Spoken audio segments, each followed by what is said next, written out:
리얼리티 트랜서핑 제7장 바다의 파도는 가능태의 실현을 설명하기에 좋은 또 하나의 비유다. 지진 때문에 바다에 파도가 생기는 경우를 가정해 보자. 파도는 거대한 혹처럼 바다 표면을 따라 이동한다. 그러나 바닷물 자체는 그 자리에 그대로 머물러 있다. 퍼져나가는 것은 물의 덩어리 자체가 아닌 위치 에너지의 상태다. 단지 해변에서만 물이 마른 땅을 적실 뿐이다. 다른 파도들도 모두 마찬가지다. 이 비유에서 바다는 가능태의 공간이고 파도는 그것이 물질적으로 실현된 상태다. 여기서 우리는 무엇을 얻을 수 있을까? 한편에서 물질적으로 실현된 상태는 시간과 공간 속을 움직여 다니지만 다른 한편에서 가능태는 제자리에 계속 머물러 있으면서 영원히 존재하는 것일까? 그리고 이는 모든 것은 존재했으며 존재하고 또 존재하리라는 것을 의미하는 것일까? 글쎄, 그러지 못할 이유가 있는가? 시간은 공간과 마찬가지로 정적이다. 우리는 영화 필름이 돌아가면서 장면들이 꼬리를 물고 이어질 때만 시간의 흐름을 느낄 수 있다. 이제 필름을 전부 펼쳐놓고 모든 장면을 동시에 바라보라. 시간은 어디로 갔는가? 모든 장면이 동시에 존재한다. 우리가 장면들을 하나하나 이어서 보기 전에는 시간은 정지 상태로 있다. 바로 이것이 정확히 우리 현실의 삶에서 일어나고 있는 일이다. 모든 것이 왔다가 사라진다는 생각이 우리의 의식 속에 단단히 심어져 있는 것도 바로 이 때문이다. 사실 정보장 안에 기록된 모든 것은 언제나 거기에 존재해 왔고 영원히 그대로 남아 있을 것이다. 인생의 트랙들은 마치 영화 필름처럼 존재한다. 일어난 모든 일은 사라져 버리지 않고 남아 있다. 일어날 모든 일은 지금 일어나고 있다.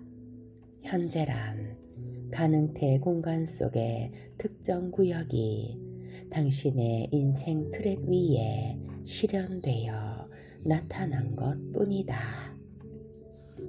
많은 사람들이 이렇게 의아해 할 것이다. 내 운명의 모든 가능태들이 어떻게 영원히 존재할 수가 있는가? 그런 정보는 또 누구에게 소용이 있는가? 신에게 아니면 자연에게? 그리고 그런 정보가 도대체 왜 필요한 건가? 그렇다면 좌표의 평면 위 한 점을 상상해 보기 바란다. 학교에서 우리는 이렇게 배웠다. 좌표 평면 위의 한 점, 즉 x, y는 음과 양의 무한수 중에서 그 어떤 값이라도 다 가질 수 있다. 그 어떤 값이라도 라는 말에 주목하자. 그런데 왜 아무도 질문을 하지 않았을까? 한 점이 왜 어떤 좌표값이라도 다 가질 수 있습니까? 라고.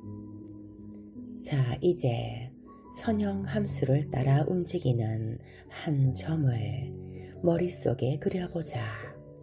그 점은 혼자 이렇게 물어본다. 내가 지나온 길이 어떻게 늘 거기에 존재하고 있었을까? 그리고 어떻게 영원히 존재할 수가 있는 걸까? 또 내 앞날의 여정은 어떻게 미리 다 정해져 있는 걸까? 하지만 당신은 그 점과 그 점이 가는 길을 위에서 내려다보고 있다. 그러므로 당신이 볼 때는 그 점의 여행은 놀랍달 만한 것이 하나도 없다. 가능태 공간은 하나의 형판으로서 작용한다. 사물이 현실 속에 어떤 식으로 드러날지를 그것이 결정한다. 어두운 숲에서 손전등을 들고 있는 사람을 상상해 보라. 그는 숲속을 걸어간다. 손전등이 어디를 향하든 그것은 숲의 한 부분을 밝게 비춘다. 물질적 현실은 마치 손전등이 비친 곳처럼 자신을 드러낸다. 어두운 숲 전체는 가능태 공간이며 밝혀진 부분은 실현된 가능태 구역이다. 그렇다면 빛은 무엇일까? 다른 말로 무엇이 형판 속의 한 가능태에 빛을 비추는가? 혹은 그것을 물질화시키는가? 이 질문에 대답하기 위해 우리는 또 하나의 출발점을 정해야 한다. 우리의 이 시대는 생각이 곧 물질이라는 사실에 대해 이미 의심이 없다.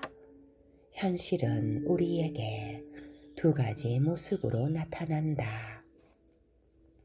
한편으로 우리의 존재는 우리의 의식에 의해 결정되지만 다른 편으로는 그와 반대되는 분명한 증거들도 있다.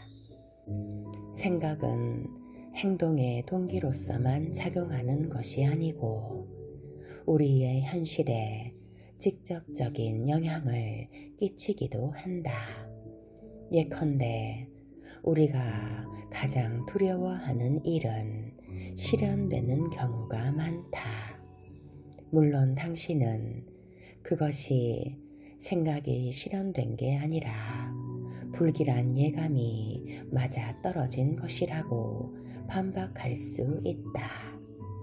대부분의 신기한 현상들이 설명할 수 없고 모호한 구석이 많은 것은 사실이지만 그렇다고 해서 이 같은 현실을 눈앞에 두고 그냥 무시해 버릴 수 있는 것은 아니다.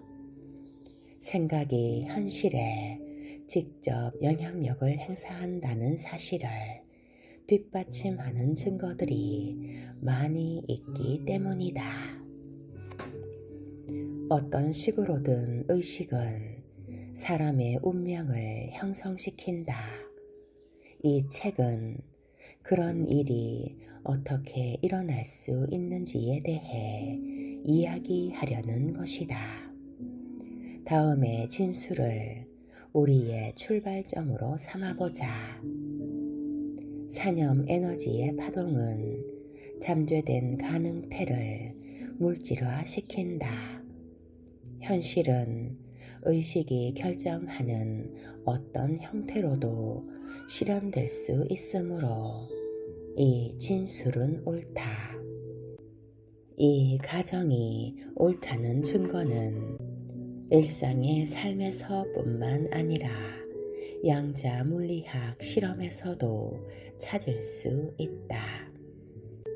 생각이 가능태 공간과 어떻게 상호작용하는지를 정확히 아는 것은 우리의 목적을 위해서는 중요하지 않다.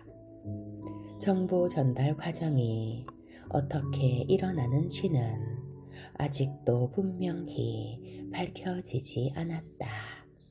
그 과정이 에너지를 기반으로 하는지 아니면 다른 종류의 기반이 있는지도 분명하지 않다.